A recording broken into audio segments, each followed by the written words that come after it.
చూశారు కదండి వాళ్ళు. ఇప్పుడు మోడీ రిజాక్షన్ చూశారు. ఇప్పుడు ఇంకా ఇది ట్రైలర్ మాత్రమే అంటున్నాం కదా. ఇంకా ఆయన ఇప్పుడు ఇంకా సినిమా చూడాలంటే సినిమా చూసే వరకు ఒక్క పాకిస్తాన్ నా కొడుకు కూడా ఉండడండి. ఇది కేవలం అంతం కాదండి, ఇది కేవలం ఆరంభమే. చిన్న టీజర్కే ఇప్పుడు పాకిస్తాన్ ఉచ్చబోసుకుంటుంది. తప్పకుండా ఇంకా యుద్ధం మిగిలింది. మొత్తం పూర్తి స్థాయిలో పాకిస్తాన్ హతమార్చే వరకు భారత ఆర్మీ కానీ నరేంద్ర మోడీ గారు కానీ నిద్రపోయే పరిస్థితి లేదు. ఎందుకంటే నిన్న రాత్రి మొత్తం మనం చూసాము అన్ని ఛానల్లో నరేంద్ర మోడీ గారు నిన్న నిద్రపోకుండా కూడా పూర్తిగా భద్రతా బలగాలు ఏ విధంగా వర్క్ చేస్తున్నాయని పూర్తి సమాచారం అయితే ఆయన నిద్ర లేకుండా సమీక్షించిన పరిస్థితి. బొట్టు చూసి పాయింట్ విప్పి చూసి మరీ చంపారు కదా, వాళ్ళకి గట్టి సమాధానం ఇస్తారని చెప్పుకోవచ్చా మోడీ గారు? దీంతో మనకు కొంచెం సిగ్నల్స్ వస్తున్నాయి అనుకోవచ్చా? తప్పకుండా అండి. ఇప్పటికే ఆ 15 రోజుల నుండి పాకిస్తాన్ అనేది బిక్కుమని బతుకుతుంది. ఎందుకనంటే సింధు నది జలాలను ఆపివేయడం జరిగింది. అదేవిధంగా వాళ్ళ సినిమాలు బ్యాన్ చేయడం జరిగింది. అదేవిధంగా అనేక రకాలుగా భారత్ ఒక్కొక్క యుద్ధాన్ని మౌనంగా చేస్తూ వస్తుంది. అదేవిధంగా నిన్న చూసినట్టయితే డైరెక్ట్గా అటాక్ చేయడం జరిగింది. అదే ఇప్పుడు అంటే ఆ అటాక్ కూడా ఏ విధంగా చేశారంటే అక్కడ ఉన్న ఏదైతే ప్రజలకు చిన్న చీమ కూడా కుట్టకుండా ఆ పాక్ ఏదైతే ఉగ్రవాద స్థానాలు ఉంటాయో వాటిని మాత్రమే పేల్చివేయడం జరిగింది. అదేవిధంగా ఏదైతే ఉగ్రవాదులు ఉంటారో వాళ్ళని మాత్రమే హతపరచడం జరిగింది. అంటే సో భారత్ అనేది ఎంత టార్గెట్ అంటే ఆ రఫేల్ యుద్ధ విమానాలు ఎంత వరకు పనిచేసాయి అనేది ఒకసారి చూడండి. ఎంత టార్గెట్ పెట్టారో అదే టార్గెట్ రీచ్ అయ్యాయి. పక్కకున్న చీమ కూడా అక్కడ హాని చేయలేదు. సో పహల్గామ్లో మోడీకి చెప్పుకోపో అన్నారు. మరి మోడీ రియాక్షన్ ఎలా అనిపిస్తుంది? ఇప్పుడు చూశారు కదండి వాళ్ళు. ఇప్పుడు మోడీ రిజాక్షన్ చూశారు. ఇప్పుడు ఇంకా ఇది ట్రైలర్ మాత్రమే అంటున్నాం కదా. ఇంకా ఆయన ఇప్పుడు ఇంకా సినిమా చూడాలంటే సినిమా చూసే వరకు ఒక్క పాకిస్తాన్ నా కొడుకు కూడా ఉండడండి. ఇప్పటికే వాళ్ళ బద్దలు భాషింగాలు అయినాయి. ఇక వాళ్ళు ఇంకా మేకపోతే గాంభీర్యం ప్రదర్శిస్తున్నారు. మా దగ్గర అణుబాంబులు ఉన్నాయి, ఇది ఆ బాంబు ఉంది, ఈ బాంబు, ఏ బాంబు ఉన్నా భారత్ మీలాంటి పాకిస్తాన్ 1000 పాకిస్తాన్లు వచ్చినా కూడా భారతదేశం వెంటి కూడా వీకలేదని మేము ప్రత్యేకంగా తెలియజేస్తున్నాము. అదేవిధంగా నరేంద్ర మోడీ గారు కూడా ఒక రిక్వెస్ట్ చేస్తున్నాము. ఈ భారతదేశం తరఫున మాకు కూడా మా భారతీయ యువత కూడా ఒక్క అవకాశం ఇవ్వండి. ఈ దేశం కోసం ప్రాణాలు అర్పించడానికైనా లేదంటే ప్రాణాలు తీయడానికైనా మేము సిద్ధంగా ఉన్నాము. మీ పిలుపు కోసం ఈరోజు భారతదేశం మొత్తం కూడా వేచి చూస్తుంది.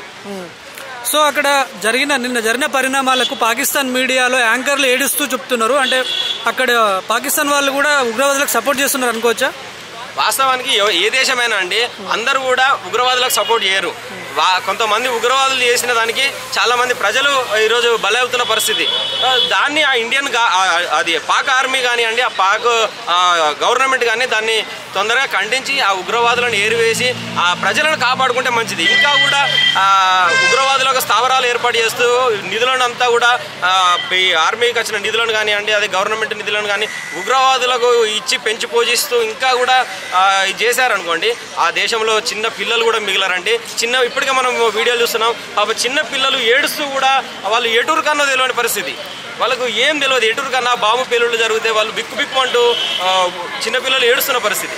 సో ఇప్పటికైనా పాక్ గవర్నమెంట్ కళ్ళు తెరిచి ఆ ఉగ్రవాదులు ఇప్పుడు 7 ఉగ్రవాదులు ఎవరైతే ఉన్నారో వాళ్ళని ఇండియన్ గవర్నమెంట్కి అప్పచెప్పాలి. అదేవిధంగా ఇన్ని సంవత్సరాలు పెంచి పోషించిన ఉగ్రవాదుల కోసం ఇప్పుడు వాళ్ళ 7గురిని ఇచ్చేసి తప్పైంది ఇంకోసారి ఈ ఉగ్రవాదాన్ని ప్రోత్సహించాలని నరేంద్ర మోడీ గారి కాళ్ళ మీద పడితే తప్పించి ఇప్పుడు వాళ్లకు శరణం లేదండి. ఇప్పుడు మరణం మాత్రమే ఉంది. మరి మోడీని చంపేస్తామని ఒక వార్నింగ్ లెటర్ ఈరోజు మార్నింగ్ నుంచి సర్క్యులేట్ అవుతుంది. దాని గురించి ఏం చెప్పొచ్చు? తెల్లెంటిగా కూడా వీకలేరండి ఎవడు కూడా. నరేంద్ర మోడీ గారి తెల్లెంటిగా కూడా వీకలేదు. ఎందుకంటే ఇన్ని సంవత్సరాలు కూడా ఏ పార్టీలు వేరైనప్పటికీ ప్రజలుగా మనందరం కలిసే ఉన్నాం. అదేవిధంగా నరేంద్ర మోడీ గారికి కూడా ఈరోజు ఇక్కడున్న హిందువులు కానీ, ముస్లింలు కానీ, క్రిస్టియన్స్ కానీ అందరూ కూడా నరేంద్ర మోడీ గారికి సహకారం ఇస్తున్నారు. ఎందుకంటే ఇప్పుడు ఎవరు కూడా యుద్ధాన్ని కోరుకోవడం లేదు. కానీ కేవలం ఉగ్రవాదాన్ని ఉక్కుపాదంతో అణిచివేయాలనే ఒక దృఢ సంకల్పంతో నరేంద్ర మోడీ గారు ఇంత పెద్ద నిర్ణయం తీసుకోవడం జరిగింది. కొన్ని సంవత్సరాలకు ఒకసారి ఉగ్రవాదులు ఇలానే ఇండియాపై దాడి చేస్తున్నారు. ఫ్యూచర్లో మళ్ళీ వాళ్ళు రియాక్ట్ కావద్దు అంటే ఇప్పుడు ఏం చేయాలి? మోడీ గారైనా భారతదేశమైనా ఎలా రియాక్ట్ కావాలి? తప్పకుండా అండి. ఇంకా ఫ్యూచర్ వాళ్ళకి లేదండి. వాళ్ళకి ఇదే ఫ్యూచర్. ఇంకొక వారం రోజులు మాత్రమే సమయం ఉంది. ఇప్పుడు వేలిన దీవాలి బాంబులతోటి వాళ్ళ కోలుకోలేని దెబ్బ తగిలింది. ఇంకొక 100 సంవత్సరాల దాకా ఇండియా పేరు తీసే అంత దమ్ము కానీ వాళ్ళకి లేదని తెలియజేస్తున్న పర్టికులర్గా మేము చెప్పేది ఒకటండి, వాళ్ళు నిజంగా అమ్మ అబ్బలకు పుట్టుంటే ఏదైతే ఉగ్రవాదులు నిజంగా వాళ్ళు మొగోళ్ళే అని అనుకుంటే ఏదో చాటుమాటుగా చంపడం కాదండి. మీరు రాండి, ఇన్ని రోజుల నుండి ఎందుకు కుక్కల్లా దాక్కుంటున్నారు?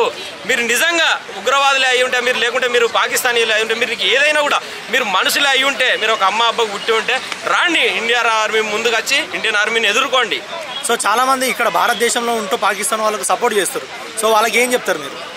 తప్పకుండా అండి. ఇప్పుడు ఒకటి, ఈ దేశంలో ఉంటూ ఈ దేశంలో తింటూ ఈ దేశ రిజర్వేషన్లు అనుభవిస్తూ మన తల్లిపాలు తాగి రొమ్ముకుద్దే ఇలాంటి నా కొడుకులకు ఇప్పటికైనా అవగాహన తెచ్చుకోవాలి. ఎందుకనంటే రేపు ఇప్పుడు మనం గూగుల్ చాట్లో బాంబు పేలింది, అక్కడ చాలామంది ముస్లింలు ఉంటారు కావచ్చు, లేదంటే ముంబైలో బాంబు పేలడం జరిగింది, అదేవిధంగా పుల్వామాలో కానీ అనేక చోట్ల జరిగింది. రేపు ముస్లింలు కూడా చనిపోయే అవకాశం ఉంది, క్రిస్టియన్లు చనిపోయే అవకాశం ఉంది.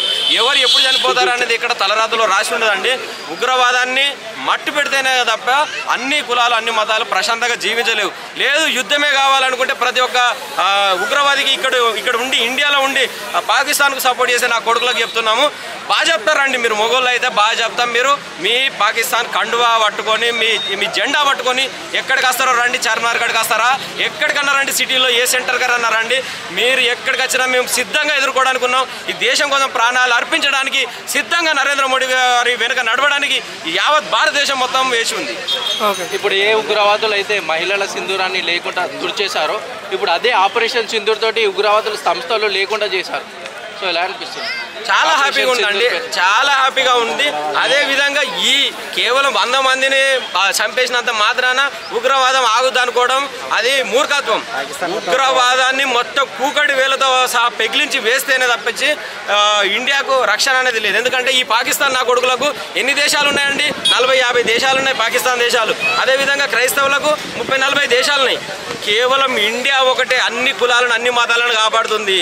అదొకటి గుర్తుంచుకోవాలి. మీరు ఏ దేశం నుండి వచ్చినా ఈ దేశంలో తింటున్నారంటే మా దేశం ఇస్తున్న భిక్ష. వేరే ఏ దేశంలో కూడా మీకు బతకడానికి స్వేచ్ఛ లేదు.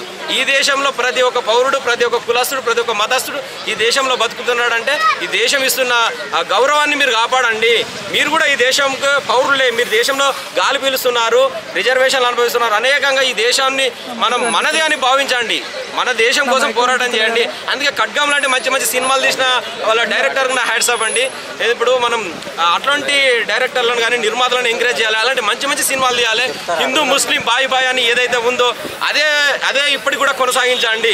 ఈ దేశంలో ఉండు ఉగ్రవాదులకు సపోర్ట్ చేస్తే మాత్రం ఒక్క నా కొడుకు కూడా బతకడండి. అట్టిగా ప్రాణాలు కోల్పోవడమే కాదు, మీ పిల్లల ఇప్పుడు మనం అసద్ చూసాము, సయ్యద్ అతను ఒక్కనే కాదండి, వాళ్ళ పిల్లలు వాళ్ళ కుటుంబం మొత్తం 10 మంది చనిపోవడం జరిగింది.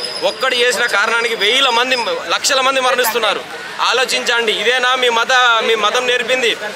మీ ఇస్లాం మతంలో ఉంది ఎవరు కూడా చంపరాదు, ఏ వ్యక్తిని కూడా చంపరాదని మీ ఇస్లాం మతంలో ఉంది. చంపినవాడు ఇస్లామే కాదని రాసింది మీ ఇస్లాంలో. అంటే మీరు ఇంకా కూడా ఎందుకు ఇలాంటి చేస్తున్నారనేది ఒకసారి మీ మత గ్రంథాలు మీకు ఇదేనా నేర్పుతుంది అనేది ఒకసారి అర్థం చేసుకోండి, ఆలోచించుకోండి. ఏ మతం కూడా ఇతరుల చావు కోరుకోదు. మీరు నిజంగా పాకిస్తానీలైనా ఎవరైనా కూడా మీ మత గ్రంథంలో కూడా ఎక్కడ కూడా ఇతరులను చంపాలని లేదు. ఇప్పటికైనా అర్థం చేసుకోండి. ఈ దేశం ఇస్తున్న స్వేచ్ఛ గాలి వాయువులను అన్ని పీలుస్తూ ఈ దేశానికి ద్రోహం చేయకుండా తెలియజేస్తున్నాను. ఓకే.